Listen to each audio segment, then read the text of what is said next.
Just making sure. So good evening, everyone. My name is Rashida Hilliard, and please bear with me as I look up and also look down because I'll be reading my notes and looking at the screen. So good evening, I'm Rashida Hilliard, the Chair of the Housing Committee. As a community board committee, we loosely follow Robert's Rules of Order. We will be following the agenda that was previously distributed, which hopefully you all received. If not, you can follow along. If we open the topic to general discussion, we ask that if you would like to speak, that you raise your hand and I or someone in the on the committee will call on you. Our goal is to have a good, robust discussion of our agenda items. However, if we have many people who would like to speak on any individual topic, you may only get to speak once, so please make it count. If you are not speaking, we ask that you keep yourself muted to prevent the background noise, because sometimes it disturbs, us and others, so we can't hear each other. If you're on Zoom, to raise your hand, you will select react at the bottom of the screen. And I sort of gave you a little quiz because some of you already used them, giving me the thumbs up. If you're on the phone, to mute yourself and to unmute yourself, you will press *6. And to raise your hand, it is *9. Okay, so we're going to begin our meeting 6:32. Well, I sort of just started with the brief introduction, but we're going to start with the roll call.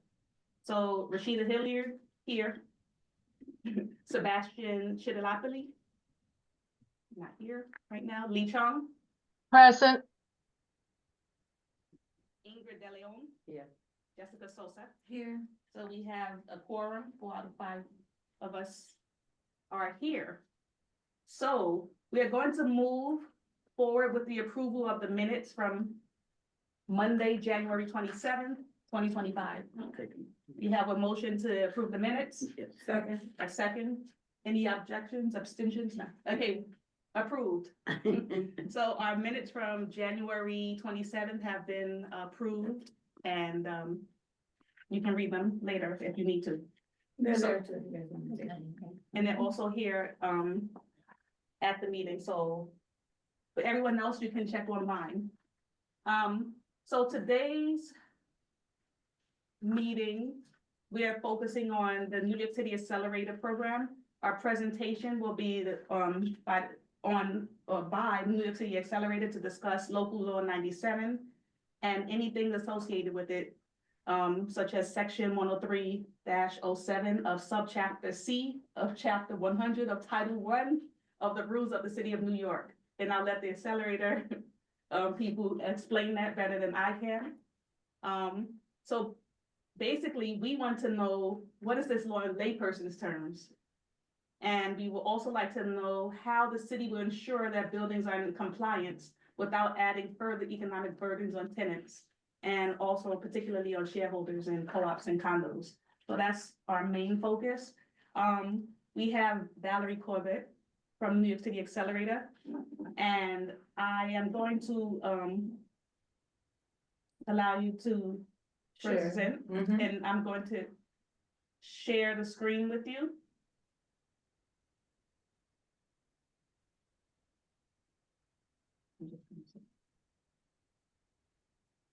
Well, I didn't mean to say that. I want to make you co-host. That's actually what I really want to do. Oh, I see. Okay. Let's see, does that work? Can you see it? I see, yes. Yeah, we see it. Okay, you. perfect. I'm having a hard time hearing you. Can you just turn your sound up a bit, maybe? I hope they can hear me. Oh, we hear you loud and clear. Okay, perfect. All right. Okay, so thank you for inviting me. I'm Valerie Corbett. I'm one of the account managers in the Accelerator program. And the Accelerator program is offered through the Mayor's Office of Climate Change and Environmental Justice. And it's a free program. I'm going to go through these slides fairly quickly, I hope, so that we have as much time at the end for questions. So I hope that's okay. And if you want to ask me questions in the middle of it, just ask your hostess, and then maybe she can interrupt or she can just ask the question or something like that, okay? Okay, so we're going to focus on what the accelerator does, what the Climate Mobilization Act means with Local Law 97, the two different articles in 97 and how they affect market rate versus affordable housing, and then how we can help you in the accelerator with programs, incentives, financing, and all kinds of things. Okay, so as I said, it's free. And if you call us representing your building, let's say you're on the board or you're the owner or you're the property manager or something, or even if you just live in the building, we can talk to you. But if you have one of those other roles, you'll be able to actually do something. We can take a look at your building, look at the history, look at the benchmarking. If you've done an energy audit, we'll look at that.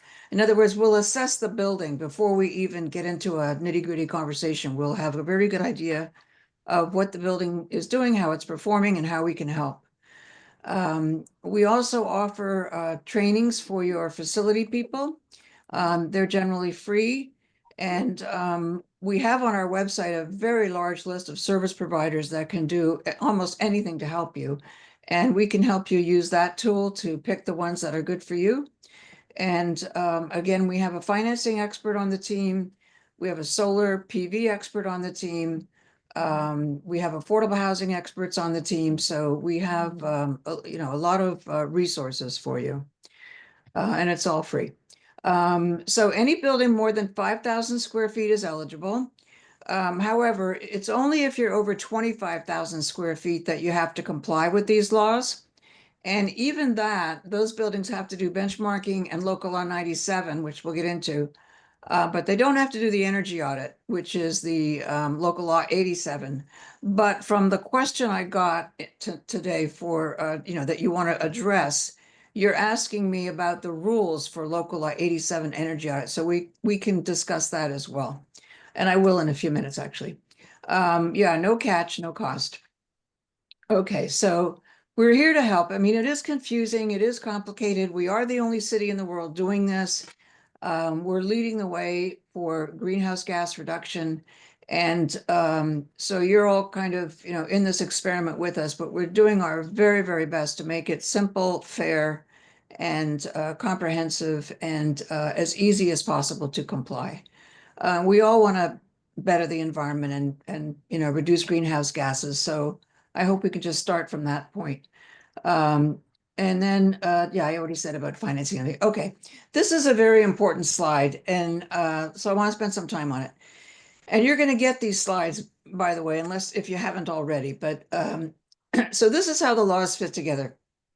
Back in 2009, when Mayor Bloomberg was the mayor, he passed several laws that included Local Law 88 lighting and submetering, which we'll talk about tonight. It included the energy audit law called Local Law 84, benchmarking, and energy audit is Local Law 87, I apologize, and Local Law 84, benchmarking. So those were the three main laws. There were others, but those were the three main laws that Bloomberg passed. And then they were amended multiple times to include smaller buildings, 25,000 square feet or more. And at the time, the benchmarking was, very basic stuff. It's now quite a lot more sophisticated. So every year, a building over 25,000 square feet has to do the benchmarking. And that's how you know what your score is. So you see the D47, that's assuming that you have a very low score. From 1 to 100, it's only 47. So it's a D in a letter basis. And that's why you need us. So the first thing we would say is do the energy audit so that you understand the base building systems and how to improve them, but basically understand what do you have, how old is it steam, is it hydronic, is it, what is it, how does it work, is it one pipe, two pipe, what is it? And if you didn't have to do the energy audit because you're smaller than 25,000 square feet, we would suggest that you do an audit through the NYSERDA program, which is a 50% cost share. So that's good. And you can throw some other things in there that you want to have studied, like electrification or measuring the building, and we can get into that. So let's say you do the audit. Now you have a really good idea of where your building is and what to do to improve. It'll come up with many, many suggestions for improving the performance. And you may need financing. So that's where we come in and we help you with that if it's necessary. But a lot of it isn't. And then you start doing your projects, and then lo and behold, you do your benchmarking again, and your score is much, much higher. And this is actually a true story.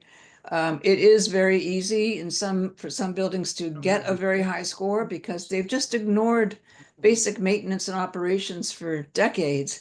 And now we're saying, look, here's how you do it. Here's what you do. Here's who you hire. Here's what it'll cost.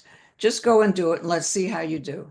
And for the most part, it's you can get a C or a B. Most buildings don't even face a penalty this year for 97. So this is a little case study, but we have many, many more on our website. We just wanted to give you an example of a smallish building. So it had a 50-year-old oil burning boiler. You'd be surprised how many buildings have really old boilers. So right away, you know, they should do something, upgrade it potentially. And they took it out. They installed electric heat pumps for heating and cooling within each unit. And they also separated the heating from the boiler, what was the boiler, to hot water using heat pumps as well. Now that's all electric. Even if your electric bills generally are higher than your oil bills, the heat pumps are so much more efficient that net your bills will be less. So net you will save money. The whole building will save money. So this was the cost, 900,000. Of course, it sounds like a lot of money, but they were awarded over $215,000 by Con Edison. And they avoided the penalties, which you have to factor into your benefit for doing it. And so at the end of the day, they didn't tell you what the payback is, but it's probably, certainly less than 10 years. Okay, here we go into the law. Now, the law, as I said, is broken into two main parts, Article 320 and Article 321. 320 is for market rate buildings, including commercial, industrial, office, retail, everything that's market rate. And Article 321 is for affordable housing, which is defined specifically by certain documents, right? It's not, you can't just say you're affordable. You have to have the documents to prove it. And those documents are mentioned in the law. So for the first carbon emission limit, it's going to be applied for 2024 through 2029. And if you've done your benchmarking already, you will know if you're going to have a penalty or not. And if you did it in 2023 and you didn't have a penalty, it's probably very highly likely that you're not going to have a penalty for 2024 either. Now, as every 5 years passes, the carbon emission limit, which is set by the city for your building, is reduced so that it becomes a little tougher every 5 years to meet that limit until 2050. So, but right now we think about 90% of the buildings in New York will meet the limit, and only 46% will meet it in 2030. So a lot of buildings still have work to do, but they have time. Article 321 is a little more complex. It's affordable housing, and there's several pathways. I think maybe I could just keep going, but I could tell you what it is here and then go. So 1 second, Valerie. We had a hand up earlier, and we just want to make sure you're doing a great job. Are you okay with us, yeah, do you want me to just say this one little bit and then I'll answer the question? Okay, so maybe give a few minutes or a minute or 30 seconds before you go to the next slide, just to make sure everybody. Yeah. Let me just finish this slide and then ask. Go ahead. Okay, so the next one is affordable housing. And the law is trying very hard to accommodate affordable housing and not make it super, super difficult. But a lot of buildings can actually meet the 2030 limit right now. So if you can do that, you would send in your compliance report for Local Law 97, prove that you've met it, and then you won't have to file again until 2030. The other alternative is if you don't think you're going to make it, There's another pathway, and it's called the prescriptive energy conservation measures. And I'm going to get into the details. There's 13 of them. And I have to say that most of them you should be doing anyway, or maybe should have done already. They're not necessarily operating and maintenance ones. They do involve some capital planning and capital expenditures, but they will definitely improve your building. So there's a very simple pathway, and most of the service providers on our website know all this and know how to do it.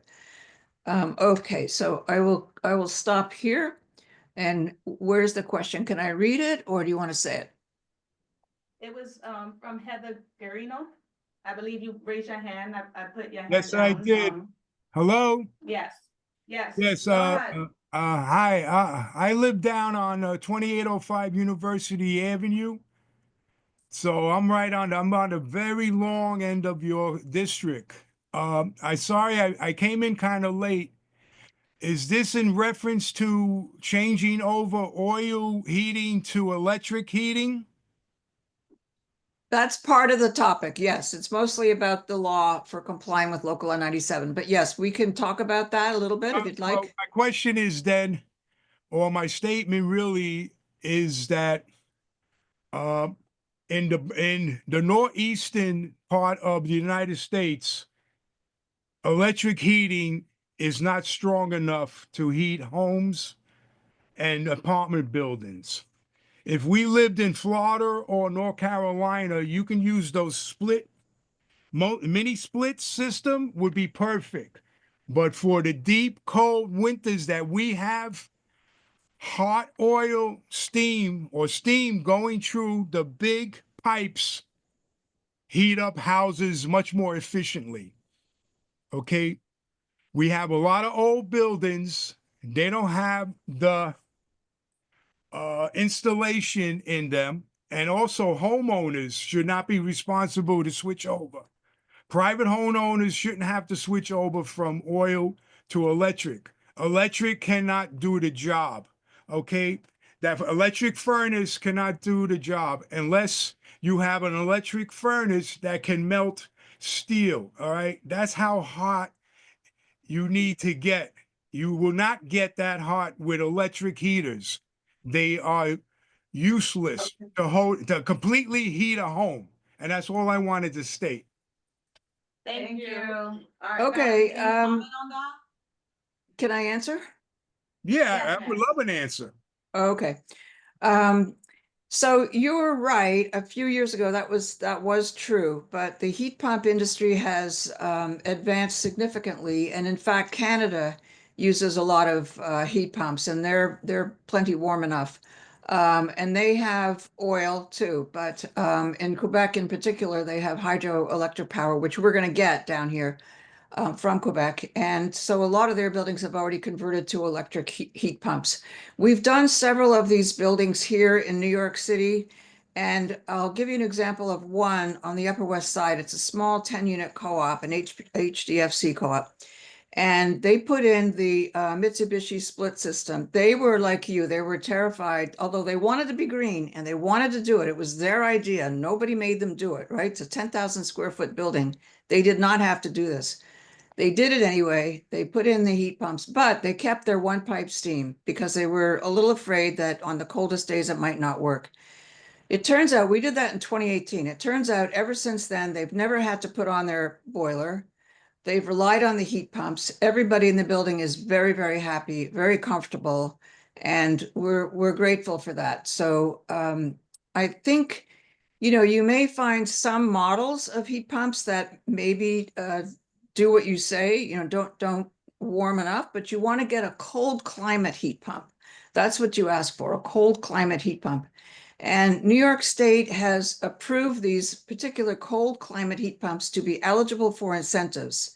And it's in a resource book. I'm always forgetting the name, but if you need it at the end, I can tell you, and then you can look which models are approved already. But also the service providers can tell you that. So I understand you may want to wait anyway, and that's fine. But I just want to assure you that there are heat pumps today in the market today that can help you. Not everybody, I agree, but most. And if you want me to get into a discussion of different kinds of heat pumps at the end, I can do that. There's some that require refrigerant lines going through the building to the outdoor units, whether they be on the roof or outside on the wall. But there are some that don't require that at all. There are some that fit right into an old PTAC space if you had a package terminal air conditioner, especially if it's two pipe, and it works immediately. So we can get into that more at the end if you don't mind. I'll just keep going. Is that okay? Yes. We had, Yes. Okay, I'm gonna keep going. Well, sorry, we had, I can Oh, ask a another? question. Oh, okay, we'll wait until the end. You can, thank you, you can continue. You're good? Okay. All right. This slide shows a proposed rule, so it's not final yet. So I can't say with confidence everything I'm telling you is going to be exactly what it is, but it's a rule that is trying to help buildings adjust to certain constraints, whether they be financial or external. Like, let's pretend you're a landmark building, and so you just can't hang a PTAC, you can't hang a split system off your exterior. Or maybe you are reluctant to put solar on your roof. So you have natural constraints by the Landmark Commission, or maybe you can't put in new windows right now because they have to be custom made or something like that, you understand? So that's an external constraint. It's mostly, it was mostly for, well, it's for multifamily co-ops and condos. It's also for industrial and commercial. And we are just working on the 320.7 I'm talking about. We're just working on now with the DOB how to help people comply with that. So it's a little bit early still. The offsets is another thing that is planned for, but is not fine-tuned yet.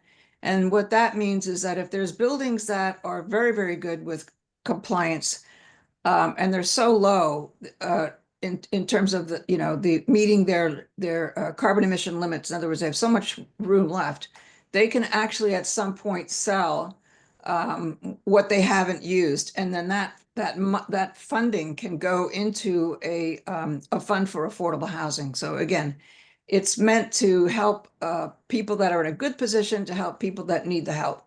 The rest of this, biofuels, cogen, and so on, I don't even know what they wanted the topics to be here, but I can talk about some of it later if you want. Okay. Oh, this is the qualifying offset. So that's the reinvestment fund. And it's going to be managed by a third party. I think it's going to be handled by HPD. And you can see from the chart exactly what we're talking about. So when you have a penalty, you pay $268 per metric ton of carbon dioxide equivalent for the penalty. And by the way, that number is in your benchmarking, so you don't have to make it up. It's right there in your benchmarking report every year. And that can quickly add up to a sizable penalty. But if you didn't have it, and you had enough to to purchase from somebody else, then that can go into this fund and then help affordable housing. Again, this is to be worked out. So I don't know anything much about this. I just know that we mentioned it at the beginning of the law, and finally someone has come up with an idea. So this is this new article 320.7 and the adjustments and who does it and how they do it. So if you're a co-op or a condo, that's mostly who's on the phone tonight. Or maybe you have an affordable housing regulatory agreement. You have to prove, number one, that your costs have gone up an average of 5% above the inflation rate, or your income to expense ratio is less than 1.05. And if you can justify that, and you can get a little bit of assistance here, maybe delay it a little bit. Reflects an increase considered significant and unlikely to be caused by routine. Yeah, okay.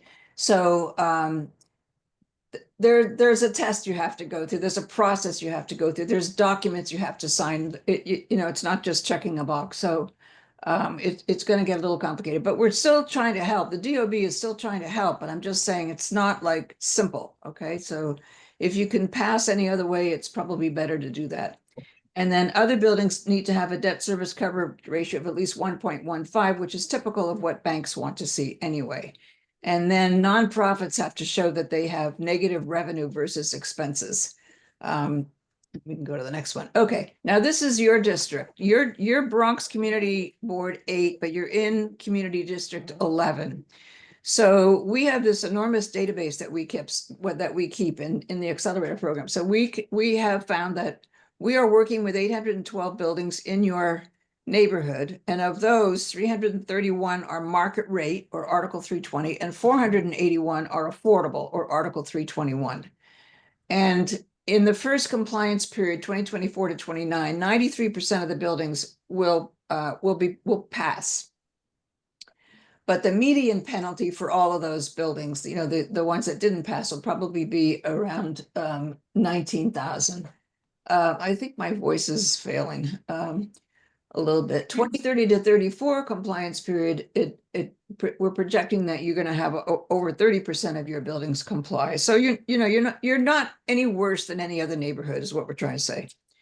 Let me just get a little drink here.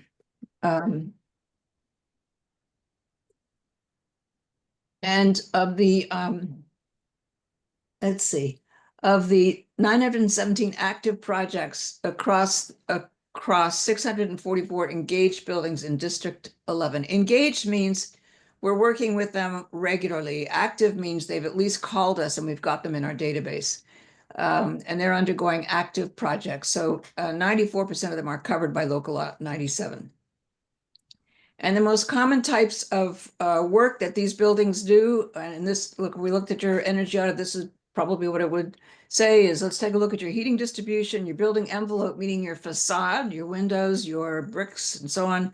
Distributed generation, maybe that could mean solar, it could mean cogen, and lighting, which everybody needs to do this year because the Local Law 88 is a requirement to be up to current code.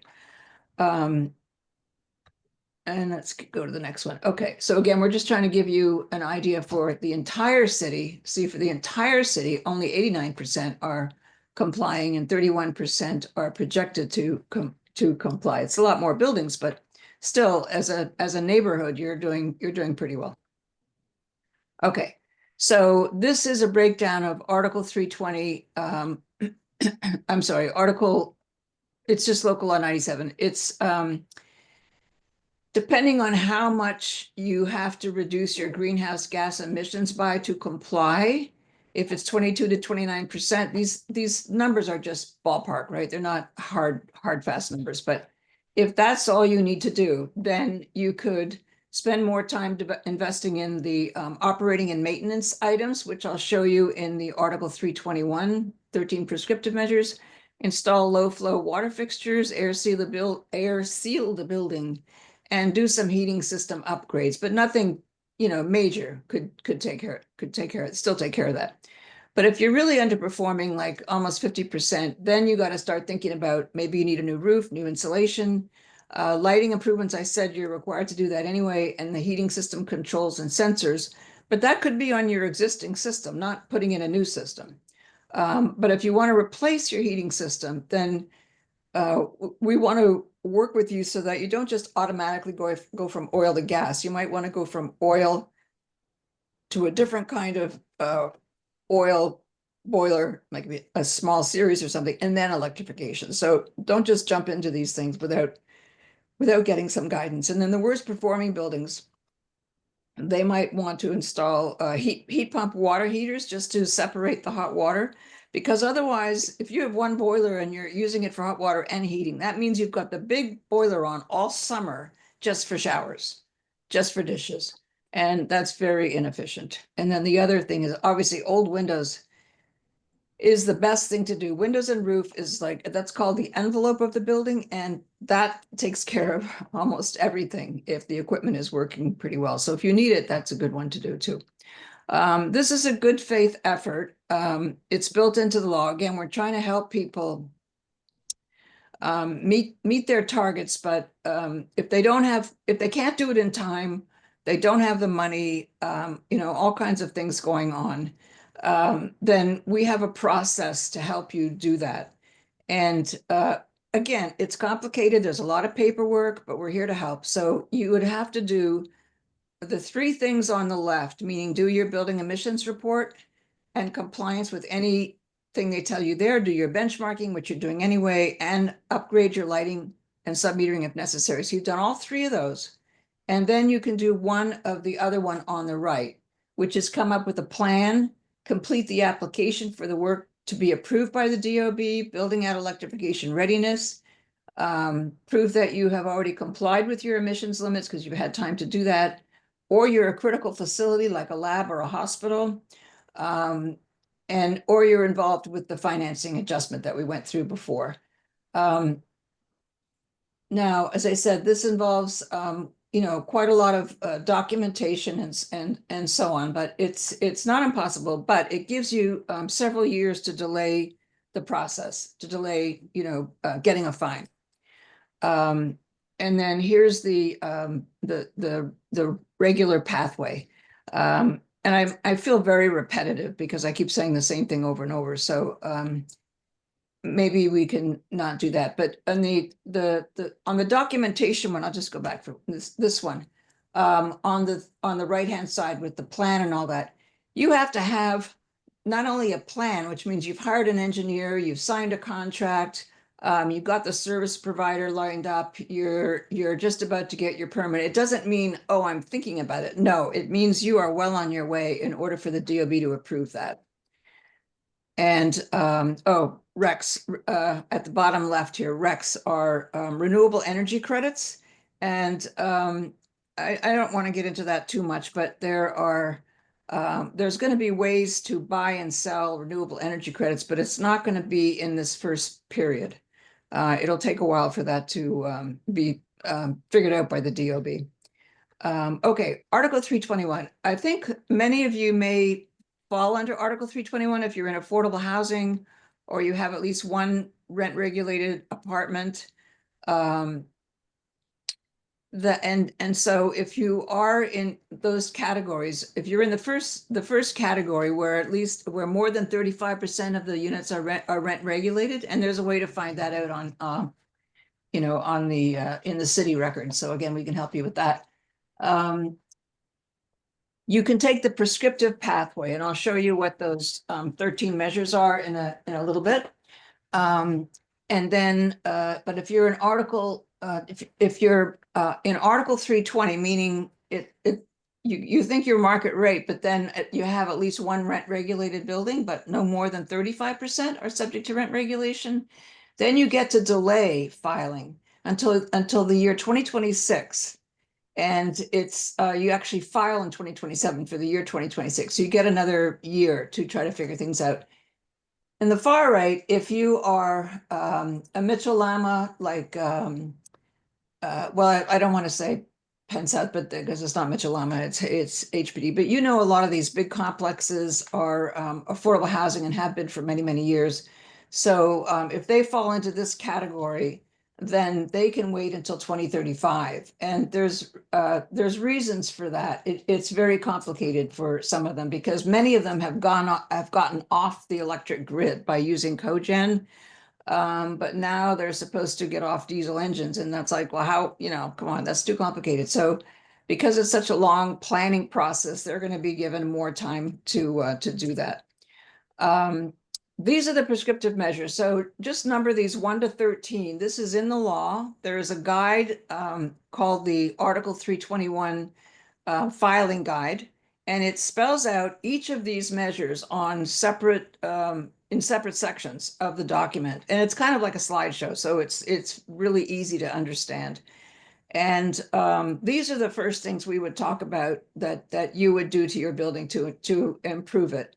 And as we, as we get into more detail and more costly items, you might want to do something like master venting. If you haven't heard about that, we've got handouts on our website for that. By the way, we have a lot of case studies and a lot of handouts, tons. But master venting just helps the steam get up to the top floor at the same rate as the bottom floor. So you avoid overheating the building and having people open up their windows and all that. And it's not that expensive when you consider the benefit you're getting. Other things are radiator barriers to protect the the radiators against your exterior wall from releasing all the heat through the wall, through the exterior wall.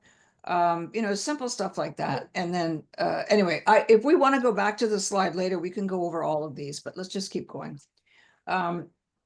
So on our website, we have what we call a snapshot tool. It's at the top of our website, which is accelerator.nyc. And all you got to do is put in your address, or if you know your borough, block, and lot number here, you put that in. And you will get a little summary of your building with a map of where it is. And this is the overview that it will look like. But I have to warn you that some buildings still only have 2019 data uploaded, and we really should be using 2023 or 2024 data. So we can do all this for you very simply, this analysis, by using the more up-to-date data. So again, this is what I was saying. The two men on the upper left there, that's where our service provider section is, and that's at the bottom of the first page of our website. So if you go to accelerator.nyc and you scroll down, you'll see these two gentlemen. And then to the right of them, not underneath, but to the right of them, you'll see these choices of boxes to click on, like what services do they provide? Do they do energy audits? You know, do they do 321? Do they do big buildings? Do they only do small buildings? That sort of thing. And again, if that doesn't help you, then we will do it with you, because we know virtually everybody on that website. They make presentations to us all the time. We're very familiar with all of them. And financing, I said we have a team that just does nothing but financing.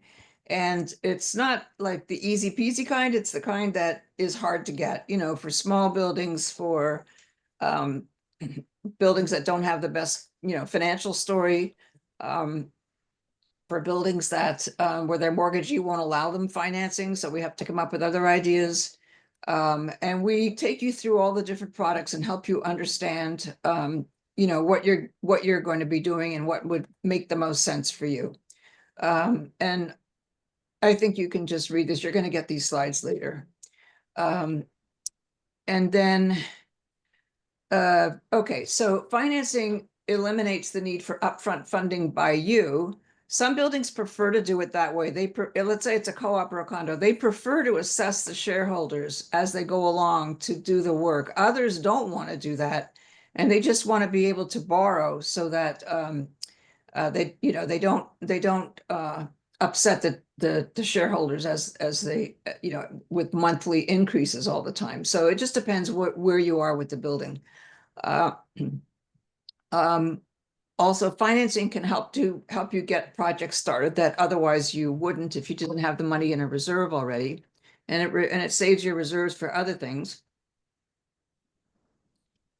And it reduces your financing costs in the end, because when you do an energy retrofit, you are improving the building, increasing the value of the building. You're making your apartments going to sell for more or rent for more or whatever. And it reduces the utility and other operating expenses. Like I said about heat pumps, it would actually reduce your expenses. So it's possible that the savings could be greater than the financing repayments. And so you're actually getting a net cash flow. Back to this one. When you do this analysis, don't just do a simple payback, do a net present value and include the local law 97 penalties you're avoiding by doing this work. That will help you really understand the value of what you're doing. And then this is a chart. It's better to just kind of look at it with someone on the phone with you. You figure out what kind of building you are, and then you figure out what pathway to take. And then we determine, which way to go for the financing. So right now, PACE financing, we talked about that a lot. It's the, I'm going to forget what it stands for, but it's financing that you can put on your property tax bill and pay it off over 20 or 30 years. So it's very long-term financing. But a lot of the mortgagees in the co-op condo market don't allow it. However, they do allow it in the commercial market. So I'm just warning you that, you might not get too involved with PACE financing right now, but there's a lot of other options. And then I think this is the last page. So you can contact us for information. And no matter what building calls us, you've already been pre-assigned an account manager. So they will connect you by email immediately, by email and phone. And then it's up to us to call you and get started and help you. So we could stop here and I could ask more questions if you like.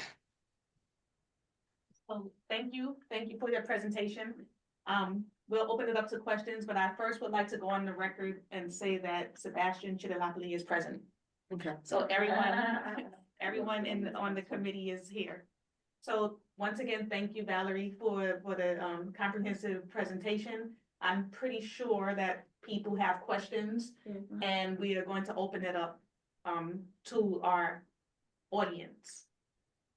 Yes. Thank you. I have a question about electrification. Oh, introduce yourself. Oh, I'm so sorry. My name is Rebecca Poole and I live in a 240 unit co-op in this district over by the local school.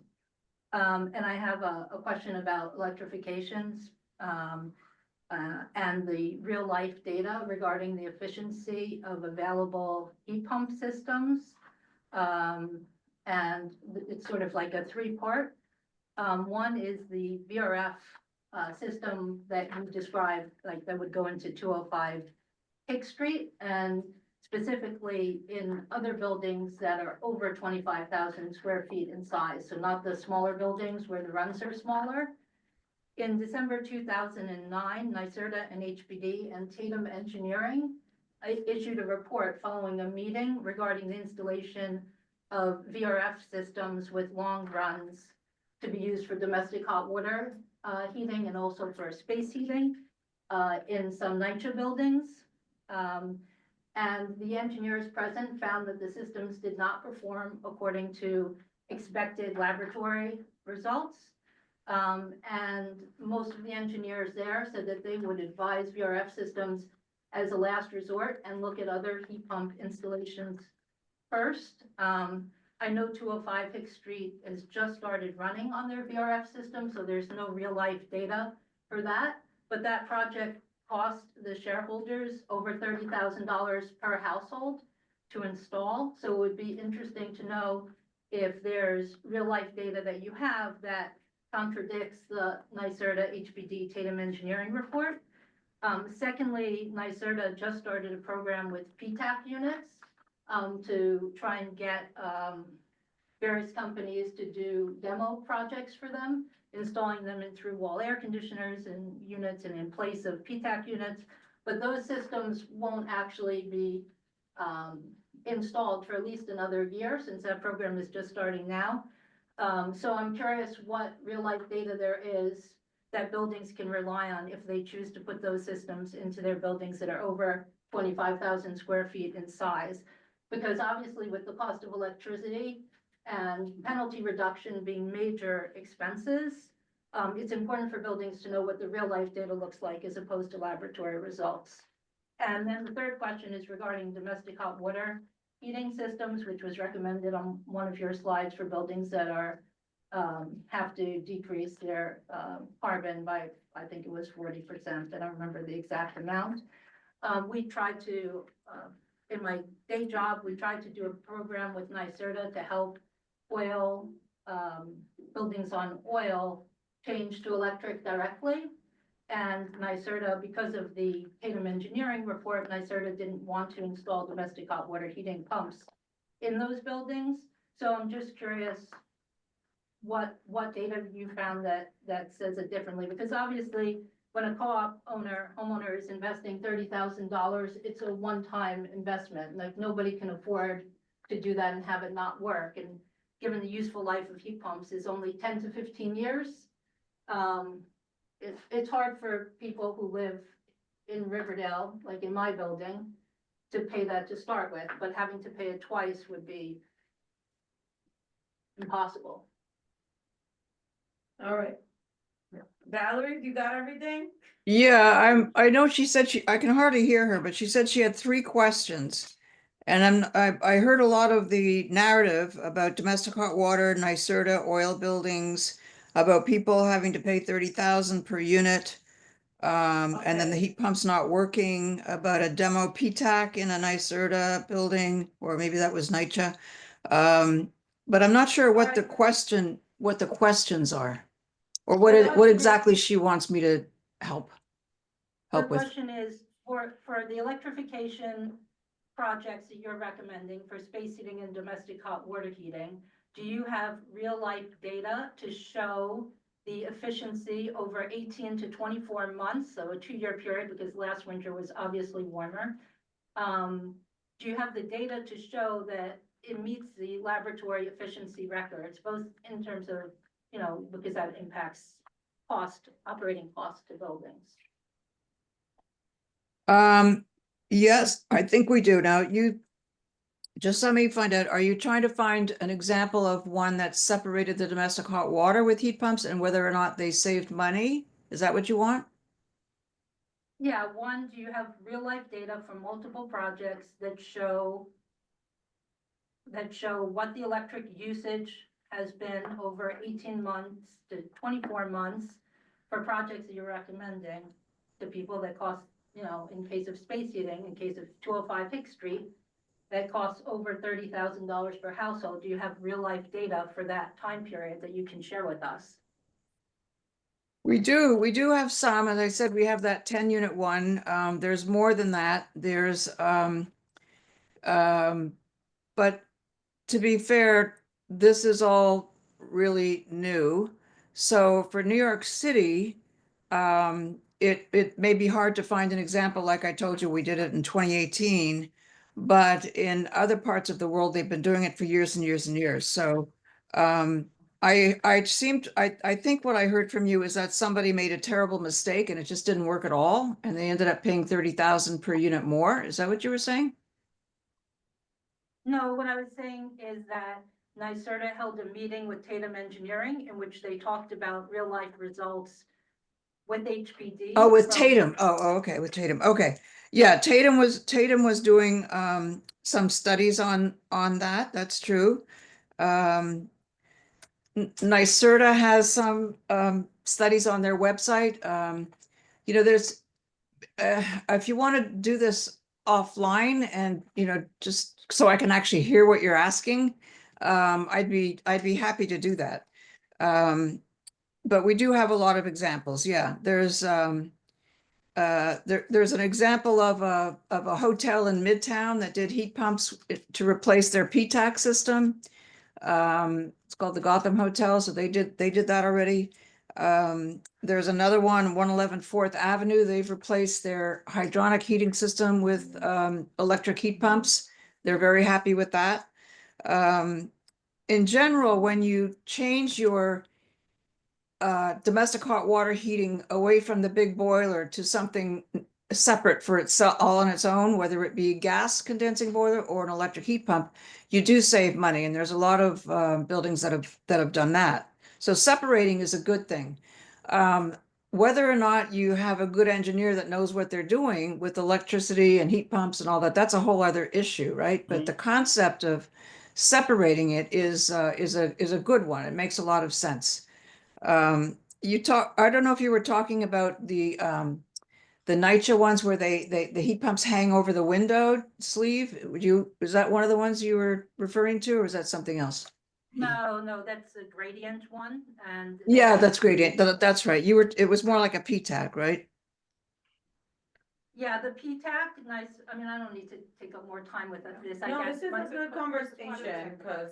Well, listen, if you have examples that don't work out, then we'd like to hear about it, because we're very careful about these service providers. So if they're doing stuff that in the end you think just wasn't very good, or they didn't fix it the way they should have, then we want to know about that.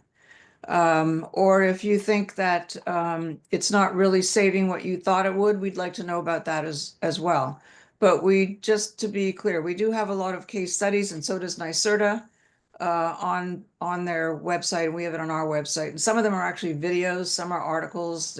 And then Habitat Magazine is doing these more and more as well. So we've got a lot of cases. And by the way, there's things you can do besides heat pumps. Like the COSI is another measure you can do. And that was, remember I showed you the 13 prescriptive measures?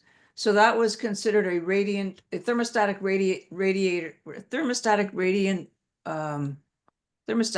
what's a radiator cover anyway, but that has built-in sensors and controls. It has a built-in fan. It's attractive. It fits over your radiator. It's for buildings that just can't do much. They don't have enough electricity in their neighborhood. They can't afford to electrify. The building is too old. It's still on oil or it could be on gas, but the COSI is a very, very good solution. And we have case studies of that saving 35% as well. So there's a lot of other things. I don't mean to just focus on heat pumps. That's not the only thing we're interested in, but for the long-term future of New York City, that's where we're trying to go. But there's a lot of other things you can do in between. I think just as a co-op shareholder, the penalties, obviously, after 2030, point co-ops and condos in the direction of electrification. And at the current time, there are no proven scalable solutions in New York City in buildings over 25,000 square feet.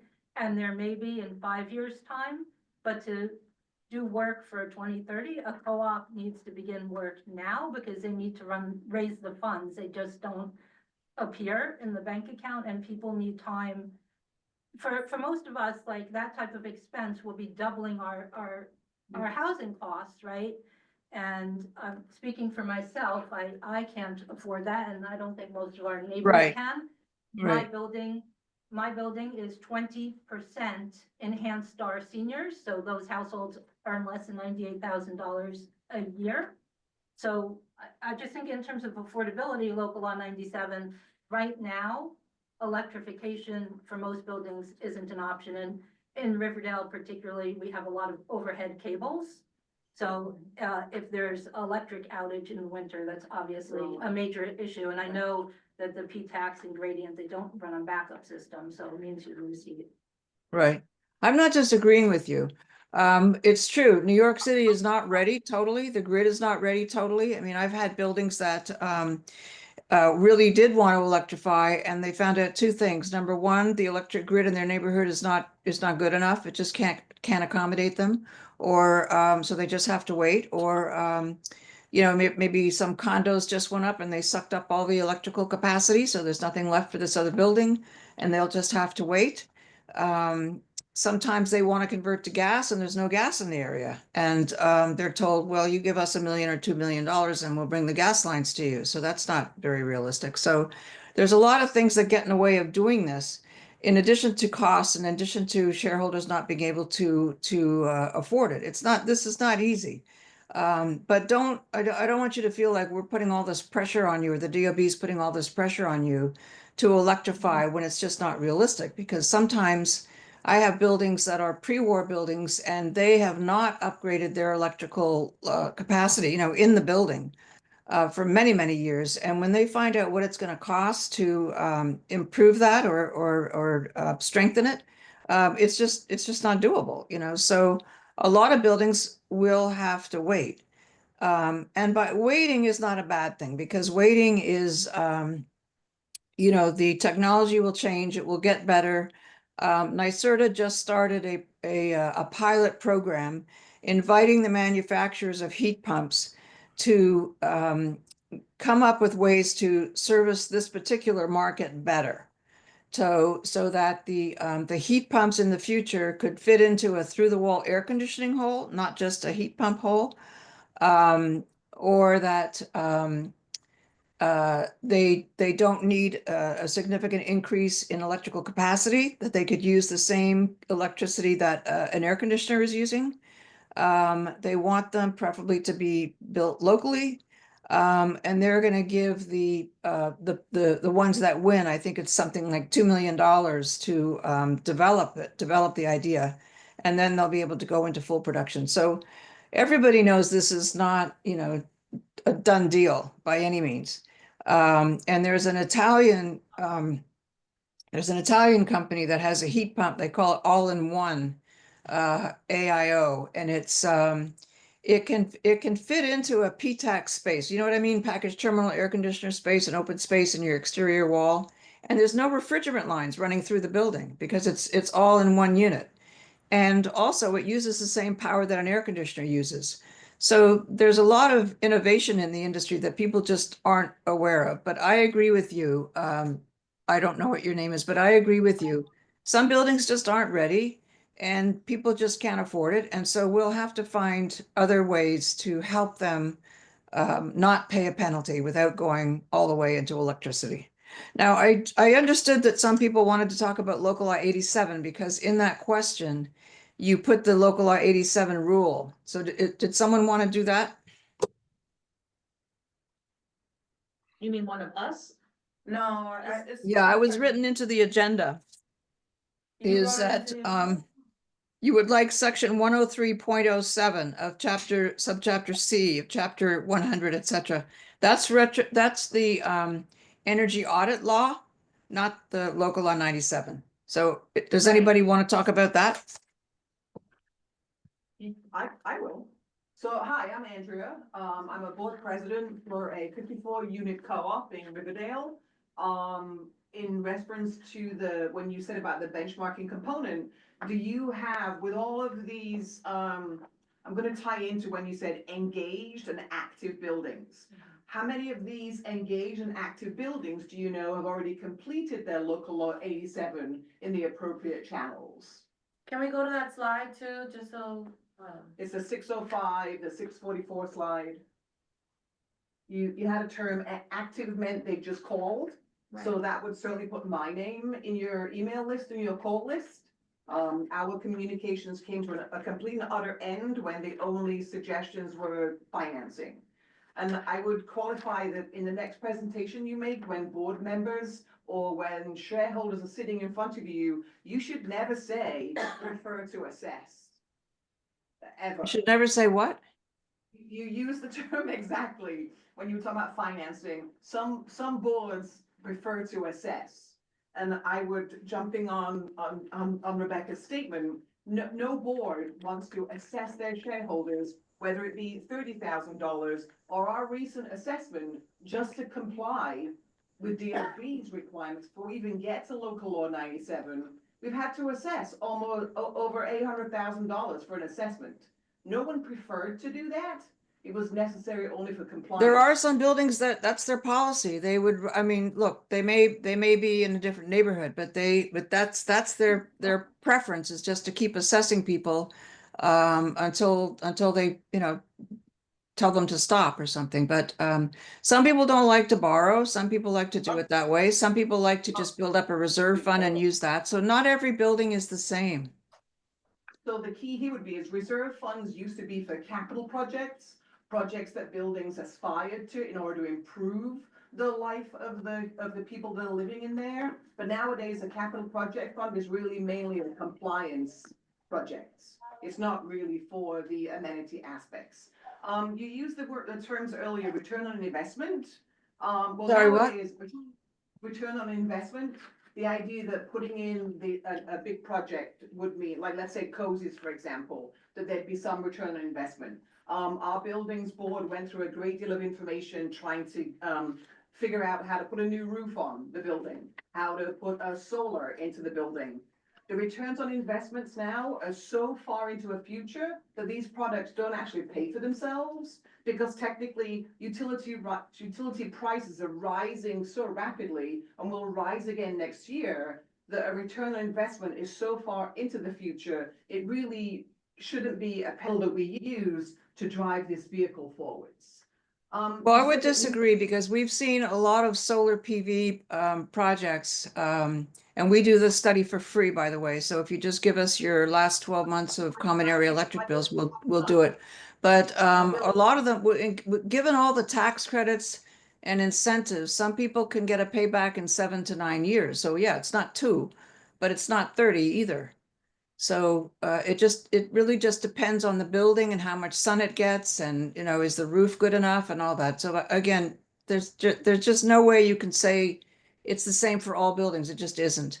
Now, I don't want to interrupt you, but I just want you to know, I put up on my screen that section of local law 87, if anybody is interested in this, because this is in the agenda. So I just wanted you to know, it's section 10307, energy audits and retro commissioning. If that's what you meant, that's this section. You'll be sharing the slideshow, am I correct? Or it has been shared already? Valerie, Hello? I gave you links to all these laws, so I didn't put them in, but I gave them to Artie. So your community board has all the links. So they'll send that to you in an email and then you can look at this on your own. So it will be local law 88, local law 87, and local law 97. The laws and the rules and the links to all of them. Thank you. We have another question in the audience, Jessica.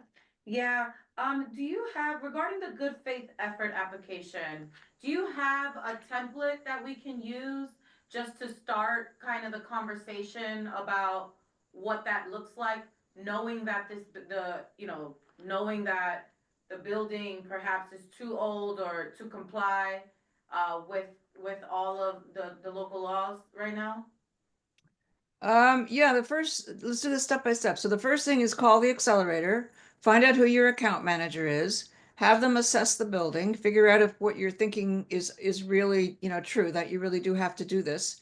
And then, remember I showed you a chart that had left side, right side, and left side is just, do your benchmarking, do your energy audit, do your local law 88 lighting compliance report, so we know you're up to date with all that. So if you've done all those three things, then you can get started on which pathway you want to take, and that's where the account manager can help you. If you're asking, are there forms ready to fill out? I don't know. I haven't done that myself. But every day the DOB tells us new stuff, so it's it's happening very rapidly. And the portal to submit this information, it's called the BEAM portal, BEAM. It's on the DOB Now website. And that will be opened April 1st. And so you can sort of play around with that, and then you can submit stuff by May 1st. And you have to create an account in DOB Now. On the right-hand side, you have to create an account for your building to do this.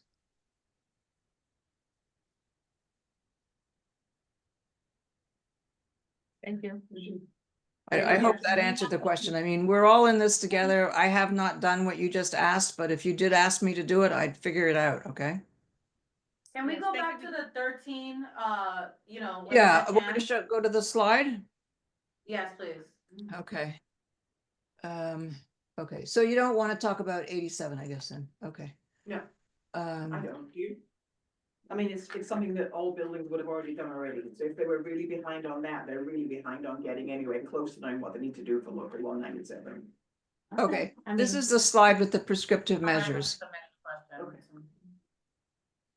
Okay, do you have a question on one of these? If you want, I can send you the filing guide as well. Yes, the resource guide you mentioned. So this is the Article 321 filing guide. This is where you'd have all this detail.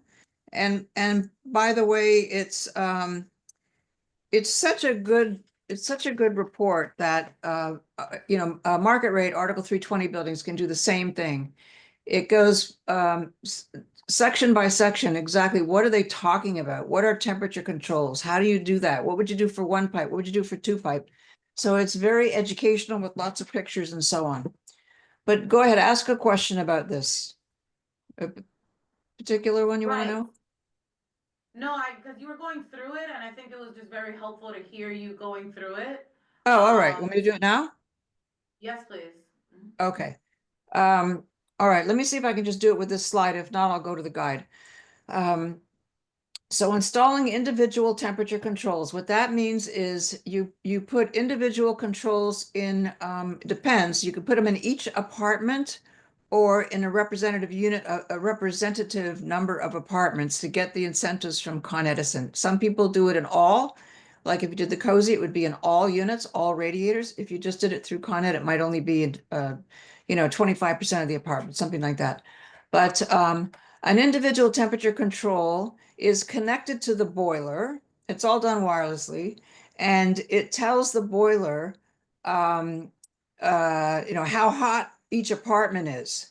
And it's on a screen, and the screen could be put up in the boiler room. It could be, you could get it on your phone. The property manager, the board president can have it on their phone. And by apartment number, they can see, is it 80 degrees in there or is it 68 degrees in there? And if someone calls down to the super and says, I'm really cold, and they go up and it says it's 80 degrees, but the window's wide open, he'll just say, close the window. So it gives you real-time energy management information.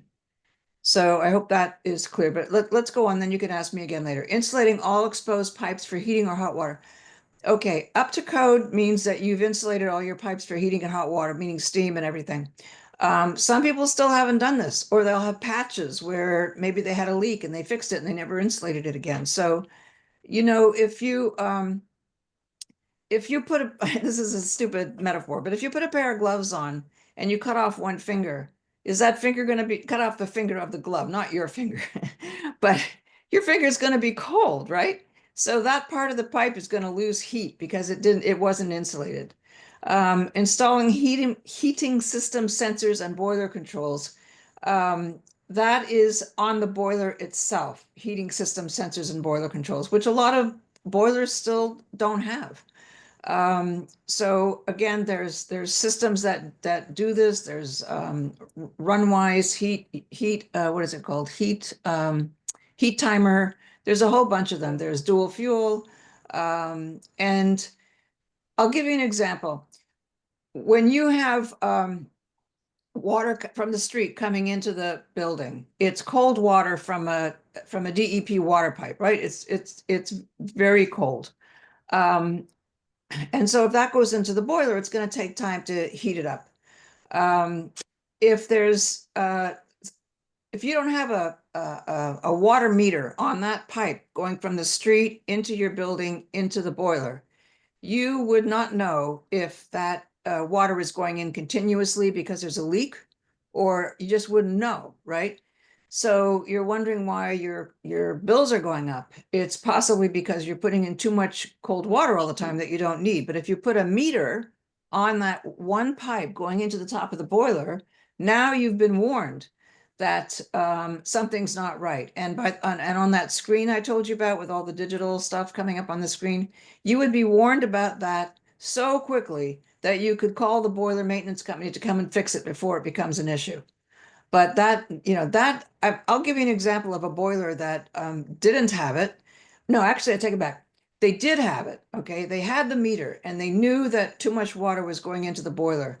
But they didn't believe it. And they kept, because they said, look, there's no water on the floor. It's not right. So they called the boiler maintenance company and they said, come over here, something's wrong with your meter.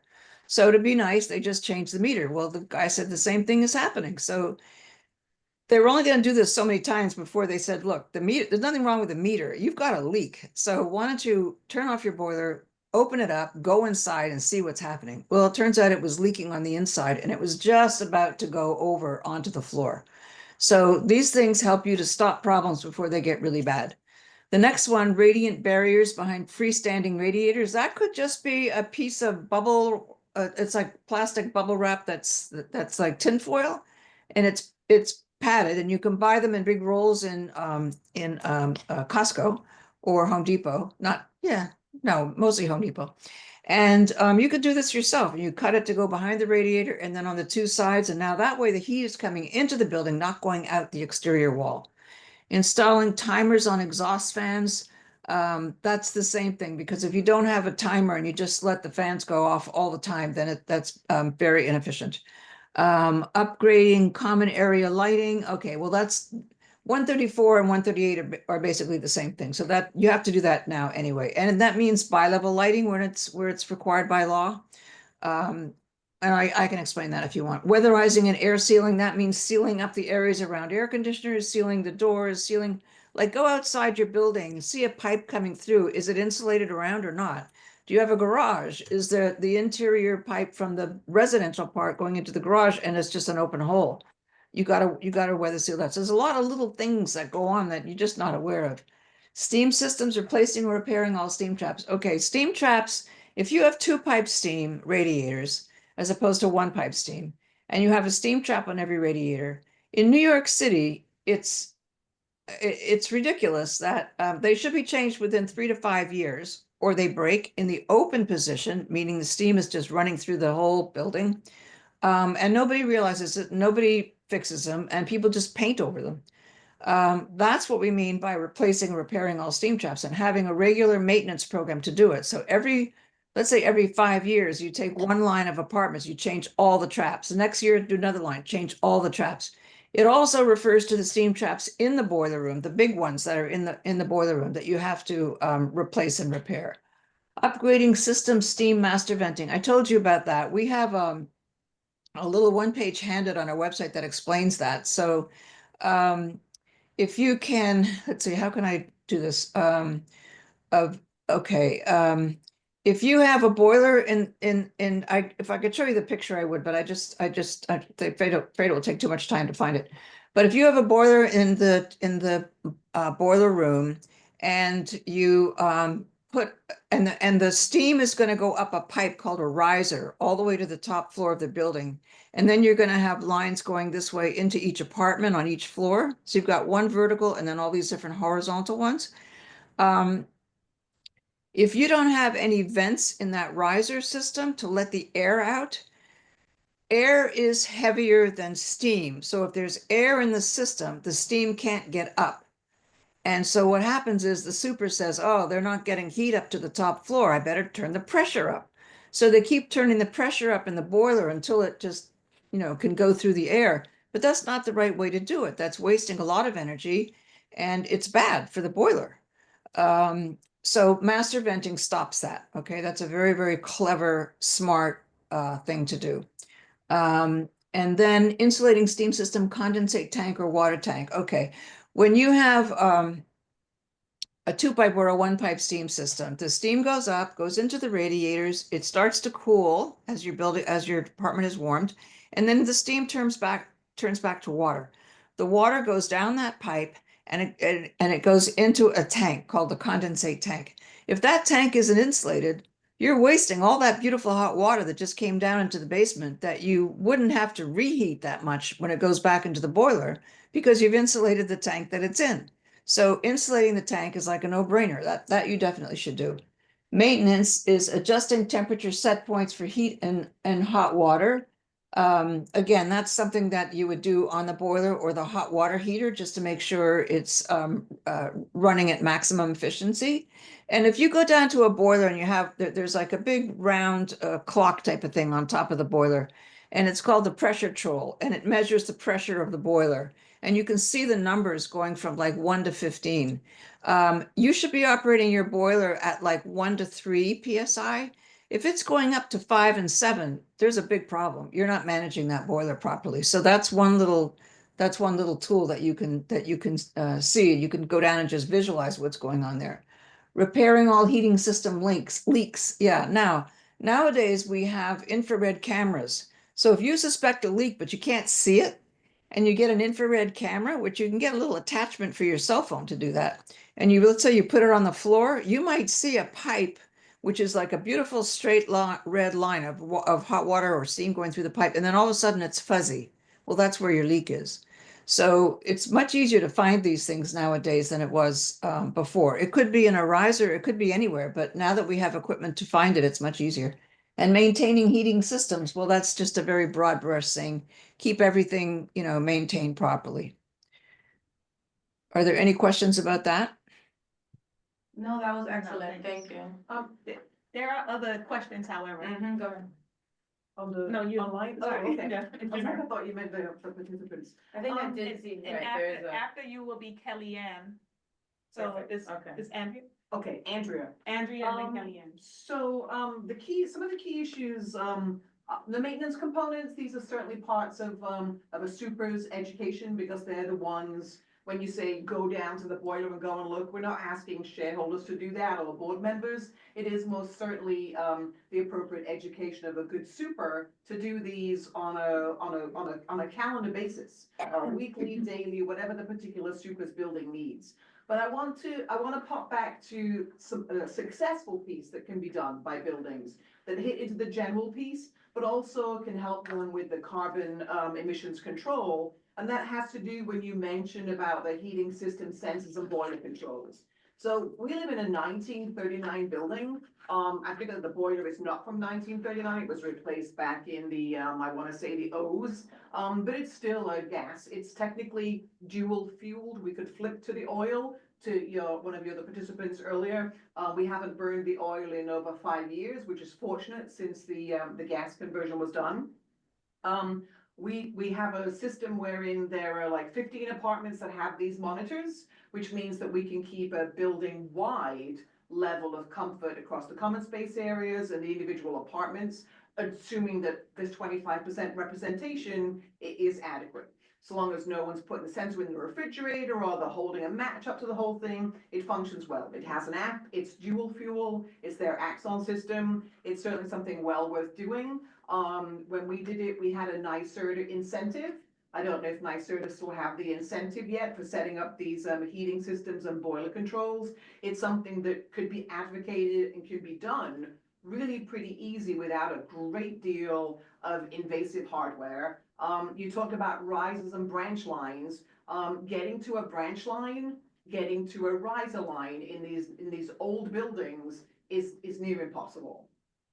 You only know that you've got a problem with a branch line when water starts coming through the walls of apartments.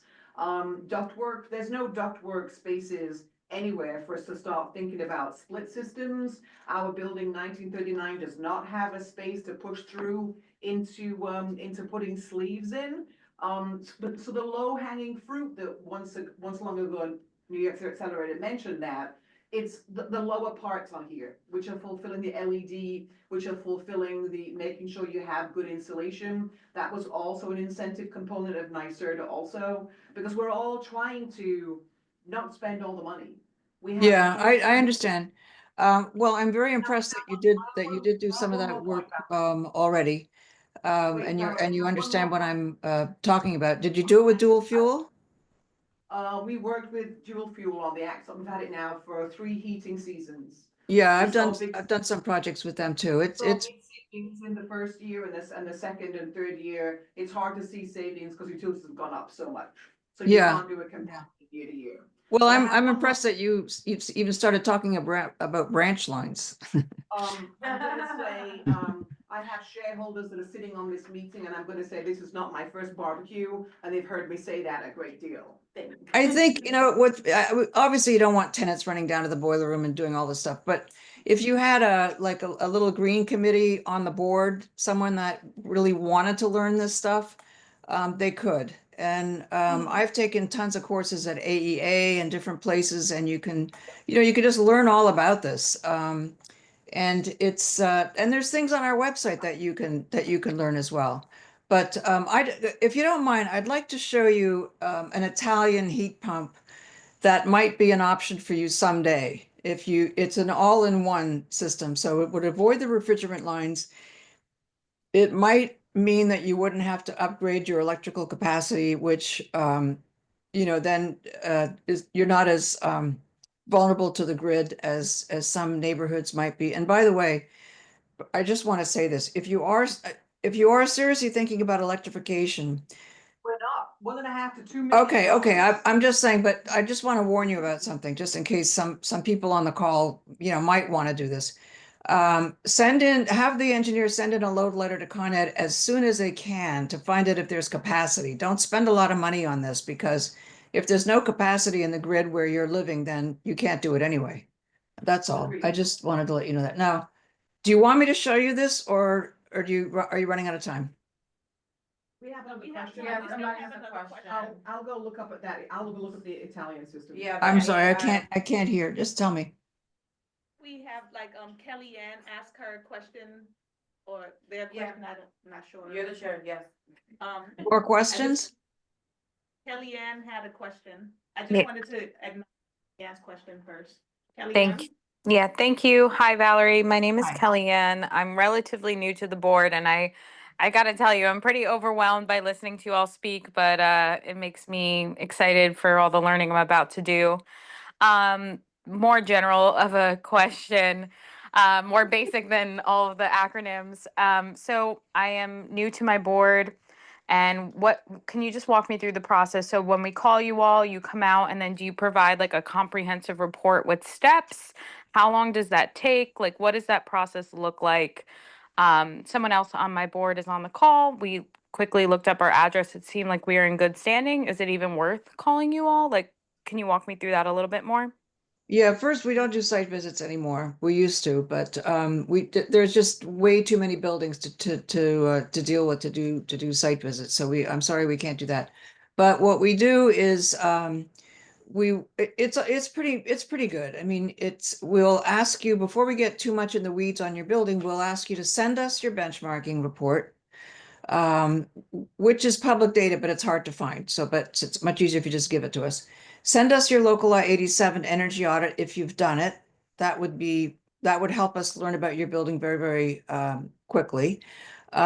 We do an analysis of your building using all the public data, all the city public data. So I can figure out what, before I even talk to you, I'll know what boiler permit you have. I'll know if you're on gas or oil or dual fuel.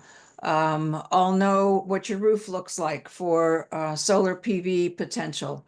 I will know what your grade is. I will know how you're doing your benchmarking. I will look at your historical benchmarking and see if you're even doing it correctly. I will look at the square footage you're using in benchmarking and be able to tell you if you're using the right square footage or not. Because if you're not using the right square footage, you're penalizing yourself because it's generally going to be smaller than what it actually is. And the higher the square footage, the better the grade and the lower the penalty. And by the way, the law requires you to measure it anyway.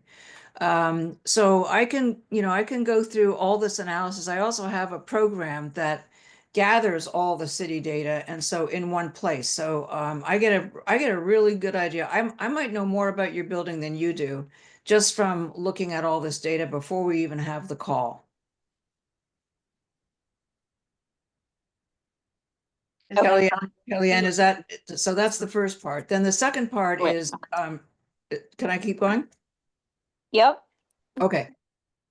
Okay, then the second part is, if you want to have other people on the call or the board members or have your super or, someone that's just really interested in all this, we can do a call with all those people. And I can go through it bit by bit, like what, here's your building, here's what you're doing, here's where you could improve, here's some things you can think about. And I will then send you, this is just me, right? But we're all doing pretty much the same thing. Then I will send you several, not just one, email with everything we just talked about, links to everything that I showed you, and a better understanding of your building as a whole and what the next steps are. And also where all the incentive programs are, how to find them, where the financing is, how to access Con Ed, NYSERDA, National Grid. So it's very, very comprehensive. And but we try to keep it at a very, simple level so people understand. And then, as I kept saying, we have tons of handouts and documents and references. And then the other good websites are Building Energy Exchange and Urban Green Council. They've got really good programs, and CUNY too, CUNY. And if you go to the Building Energy Exchange website, you can calculate your penalty. So you'll know what it is because they get the data uploaded automatically to their website and they calculate the penalty for you with using the latest benchmarking data. So does that help you, Kellyanne? So we don't have to go. We can do all this stuff pretty much on the phone or through emails or on Zoom. Sorry, couldn't unmute. Yeah, it definitely helps. What is like the turnaround time? Like I call you tomorrow. Like what does this look like? Well, I tell you when it's a good time to call, which would be in the next day or so, or could even be that day, who knows. And then it takes me, if you can imagine, maybe an hour to put this together for your building, all this stuff. maybe more, because sometimes you go down a path, you have to figure out what, that doesn't make any sense, and you start going down this path to figure out what's wrong. So it might take me an hour to prepare.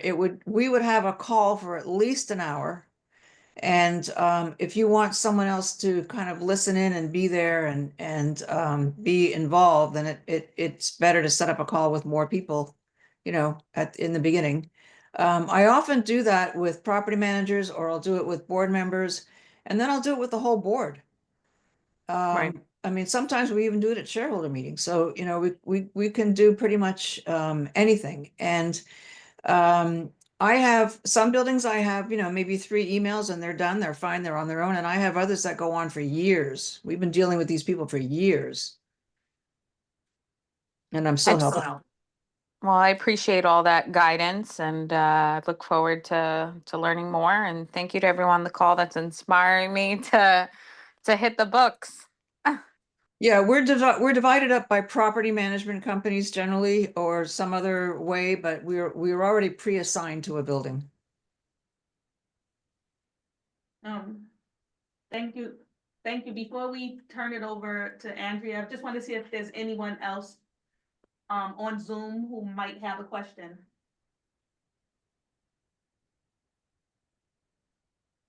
Okay, I think that's enough wait time. Go ahead. So Andrea. So Kellyanne, I also have some pathways also as a new board member. Find out from the current board that have been there for a while. Do you have a subscription in your building to the Habitat magazine? Is your building in Riverdale a member of the Association of Riverdale Co-ops and Condos? Is Right. your building a member of CNYC? Because these are also a groundswell of conversations. So if you enjoy sitting in these Zoom meetings, CNYC do have these meetings on a regular basis where you can talk the nitty gritty to find out what buildings are doing. My success story on the education front that Valerie put forward was making contact with the email and having people did actually change numerous times over the time frame. So I think I might be one of those buildings, to Valerie's point, that have been with you for years but don't seem to be doing anything. We're doing plenty in the background. The low hanging fruit, the stuff we're left with now is the stuff that we can't impose on our shareholders to do. Not if the next thing is trying to upgrade internal electricity just to even put that extra plug-in unit, which is the cozy. You know, we can't even get gas stoves replaced for less than like $2,000 plus the cost of a stove. We can't put an electric stove in because there's no electric paneling that will run up and down from the basement. So we're it's a challenge, but they're all low hanging fruit that you can pick off, Kellyanne. There are.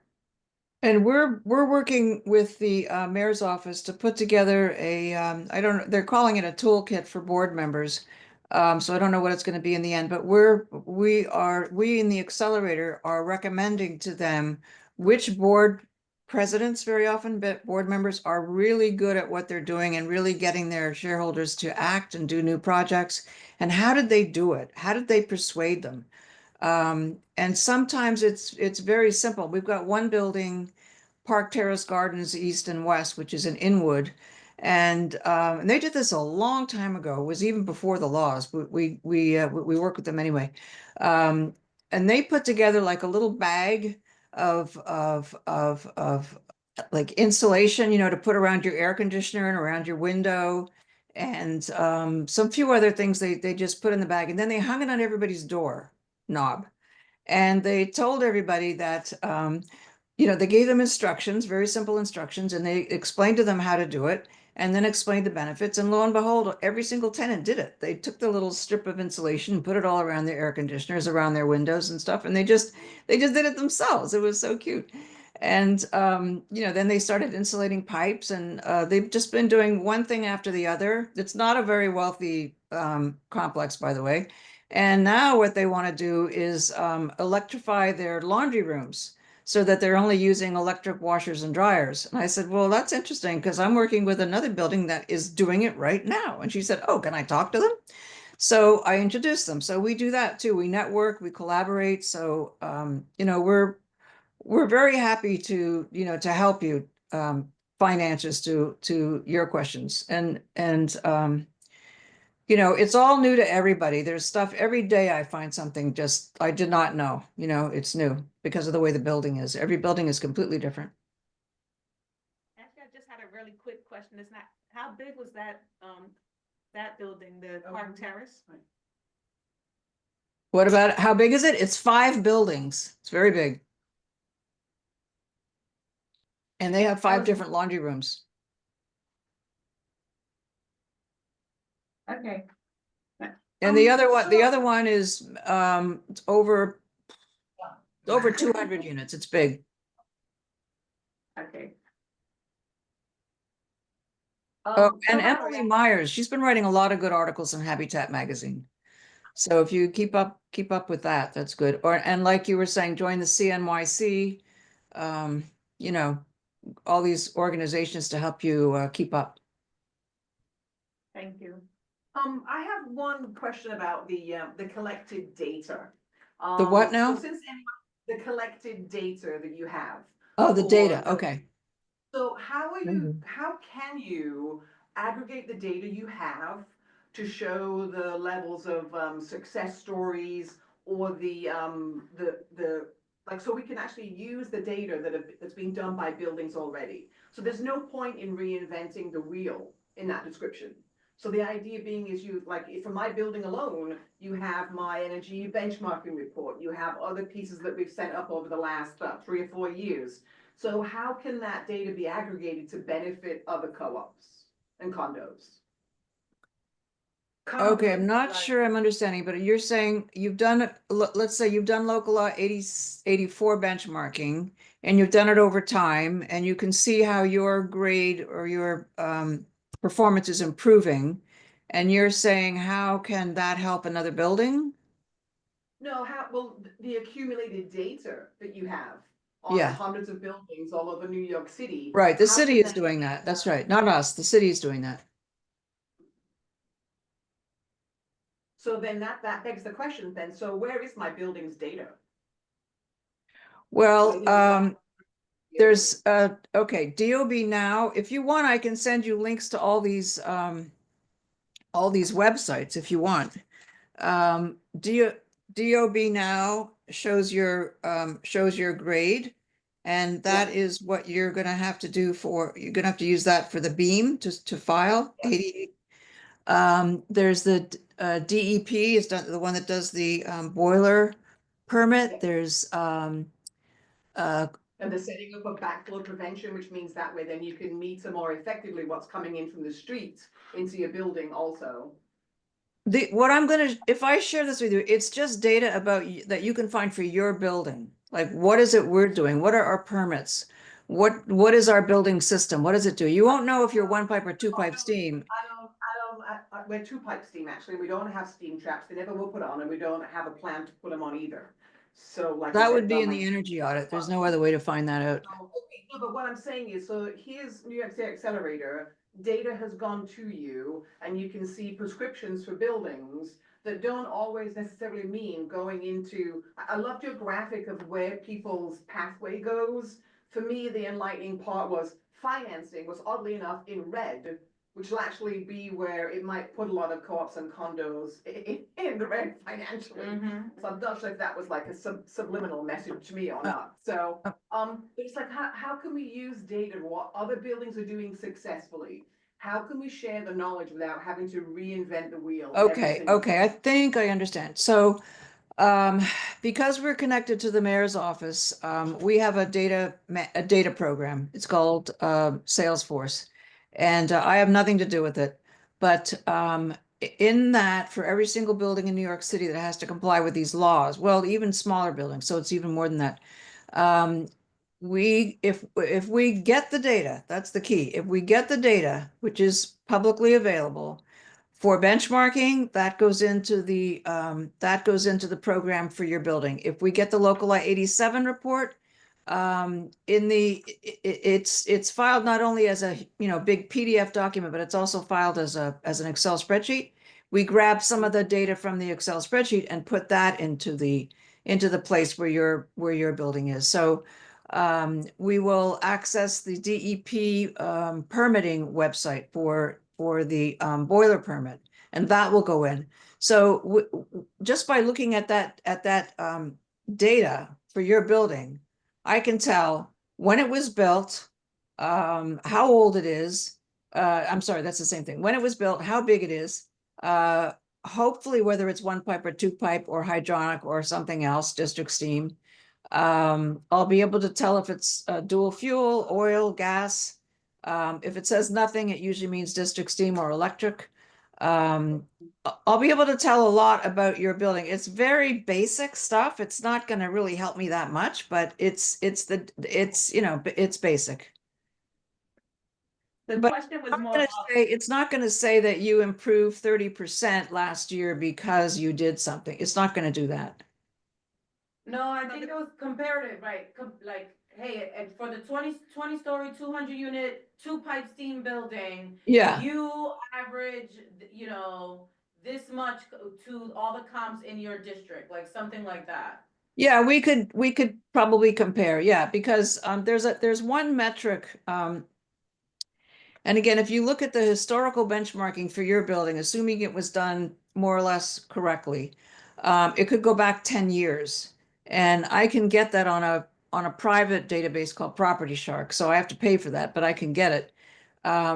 But you can see if the benchmarking like improves slowly over time, or if it's totally unrealistic. Like if you have a grade of A99, I know immediately it's not right. But anyway, I can see, kind of what your performance was and whether it's, believable or not. So there's that database, which is historical. That's also available on, what is it called?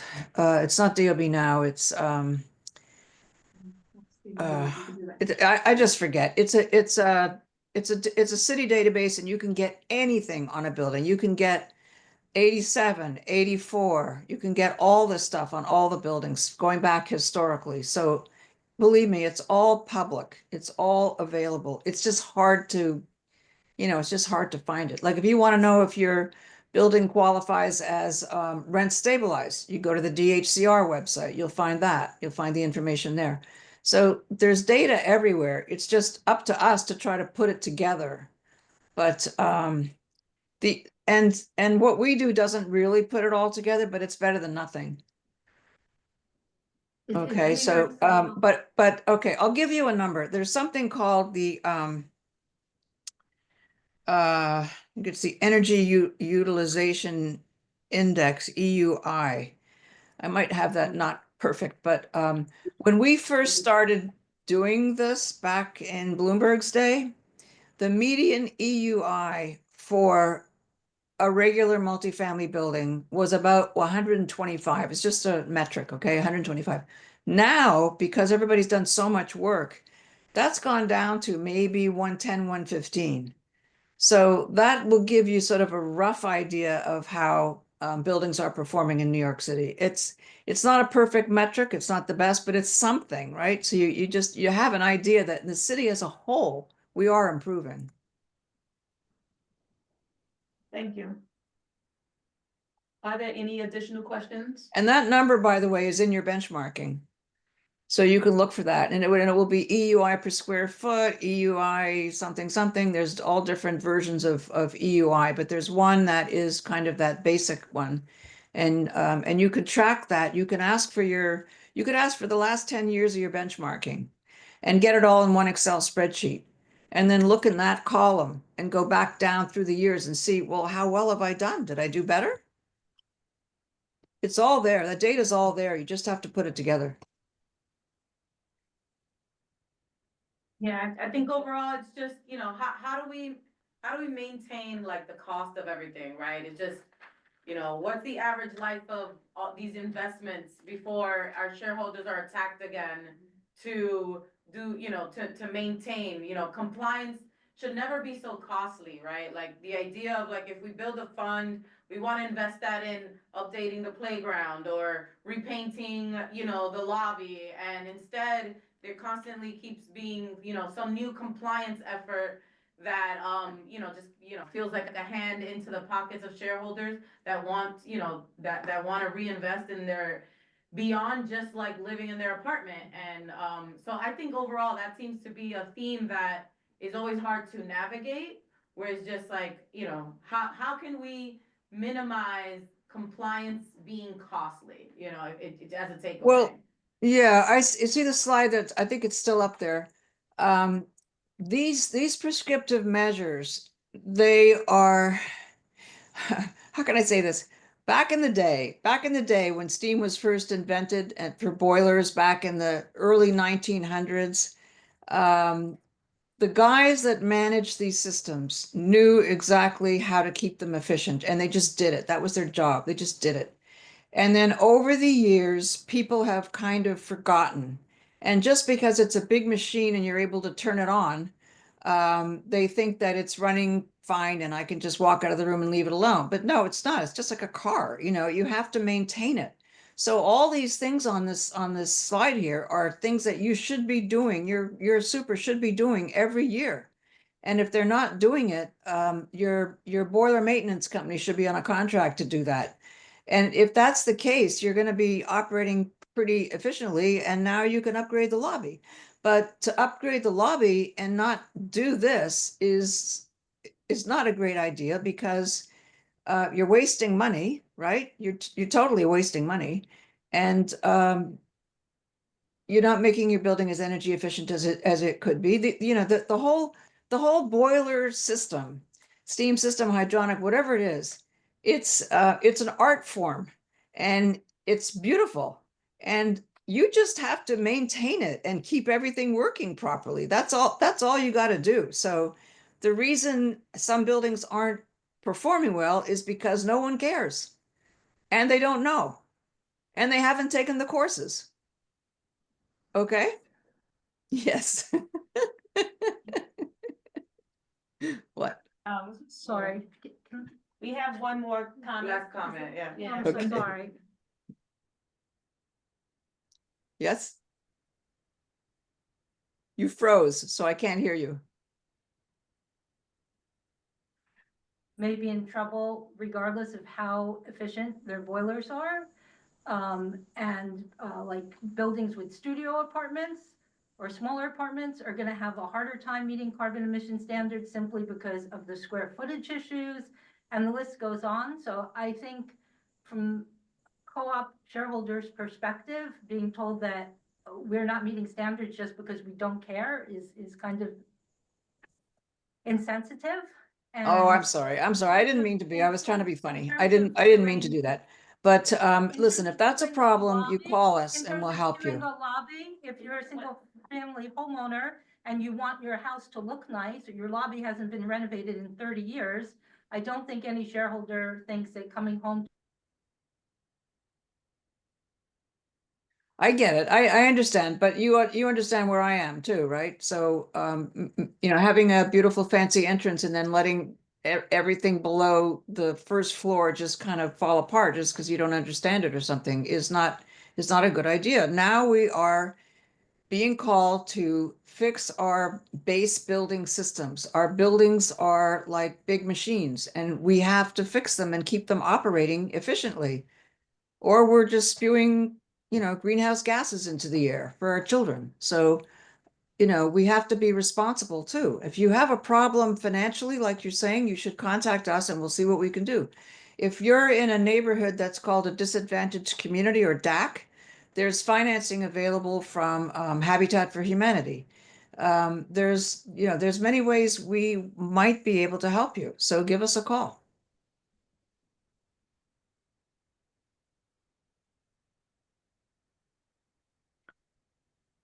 Okay, you froze again. I can't hear you.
Hello? That's I don't see that's it. no, I that's think not that's our. the- No, it is, that's the It meeting is? ID for the Oh, that's- housing, yes.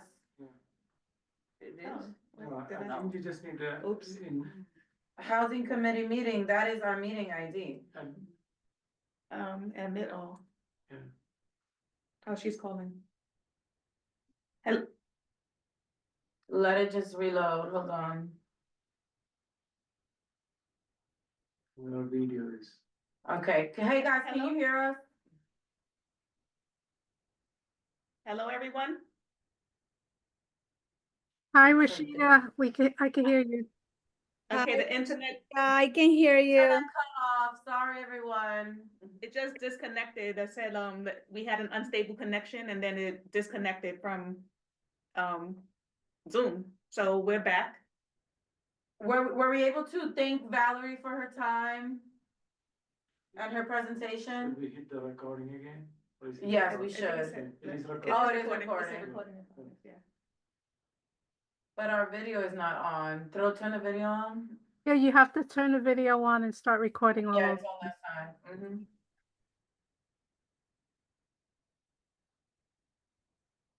Well, while we're waiting for it to, okay, there we go. So, we just want to apologize. This was out of our control, the internet, we had an unstable connection and then the Zoom, just disconnected from, everything just disconnected. So we tried our best to get back to you in a timely fashion. We're here now. And we wanted to thank Valerie, although she's no longer online with us. We just wanted to thank her for her time and for all of the information that was shared. When we get all of the links and the slide deck, we can share it with everyone on the website. So I don't know if anyone here wants to answer any of her questions, any of the questions on behalf of New York City Accelerator. If you do have any additional questions, you can send them to us. But we're just going to move forward with the next item. Go ahead. Our next item on the agenda is the fiscal year 2027 budget priorities. This will be sort of quick because we did receive the budget requests from the prior years and what has been approved. And so I'm just going to mention a few things that were removed from the, they were already taken care of, so they could be removed from our agenda or from, and things that we still might need to, I think we still have like one or two things that we can keep on. But, so I hope everyone is with me before I go on. Any questions? Go ahead. Okay, so, in terms of the budget for housing, we had a request for rehabilitation of the community center for New York City Housing and Marble Houses, and the agency supports and can accommodate. So, we are going to remove that request. So that will be taken care of. That is rehabilitation of the community center at Marble Houses. And I want to say that was a capital, I believe that was a capital budget request. We also had, let me just see, we can remove. Actually, I'll read this first, but we can explore it a little bit. The request was to provide, expand, or enhance programs for housing inspections to correct code violations.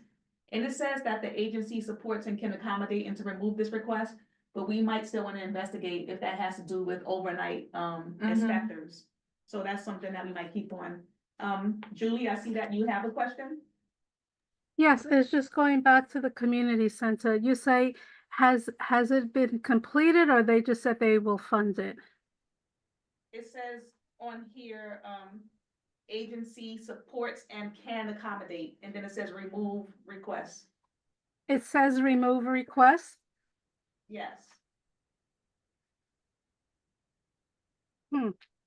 Okay, I would say speak with David and Farah on that, because if it's not funded and if it's not completed, there was a code that you would put on to keep the item on the list, but say that they will fund it. Okay, so I put speak with David and Farah. Yeah. It's a code. Um, I forget what it is. It's like still keeping it on the list. And it's a code that you put so that it states that they will fund it, but you take it off when it's completed. Or when they say we're never gonna fund it. Okay, so I'll find out what that information is. Okay. Thank you. We also had, also I mentioned the whole idea of expanding the, housing, what is it, inspectors. But we still wanted to know, this is something we would have to investigate, but we still wanted to make sure that there are overnight inspectors between the hours of 10 o'clock and 10 PM and 6 AM. Because that was one of the issues, that there are people to check if there are any emergencies between 10 PM and 6 AM. We want to, investigate that.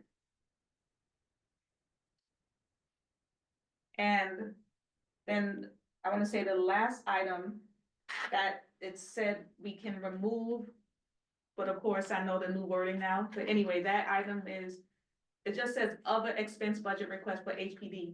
An explanation is housing for older district residents, and is to increase funding to prevent eviction, provide support for programs that enable vulnerable older adults to age independently and in place, and for housing subsidies and vouchers to facilitate current district residents to avail of neighborhood preferences in new and existing affordable senior housing. And it says agency supports and can accommodate to remove the request, but that's something that I can also speak to Farah and David about. Okay. Otherwise, we still can, discuss other budget items, and if there are people not necessarily on this call, but if you are on this call and you're a part of like maybe NYCHA or, well, Independence Housing, or Marble Hill, if there are things that we don't know about, we ask that people bring those budget concerns to the meeting. Okay. Okay? Okay. I'd just like to see if people have questions. If not, we will move forward. We're almost done. We had a robust discussion about local law 97, so the rest of the items are more, just going through. So I do not have a chair's report today. Old business? No old business? Any new business? I mean, I think what we learned today was a lot of new business. Yeah, it was. And so we might actually have to have another meeting about that. And so if there are no further questions, I would like to make a move to adjourn this meeting at 8:26 PM. Second. Thank you, Jessica, seconds, any thirds? Sebastian thirds. So thank you all for attending this meeting. It is now adjourned, and we would like for you to have a good night. Thank you for such another wonderful, informative session. Yeah, that's Thank great. you. Have a good night, guys. Bashir, we just want to see. Should I stop this first or? No, yeah. Okay, I'm gonna. Good night. We're gonna just stop recording, but,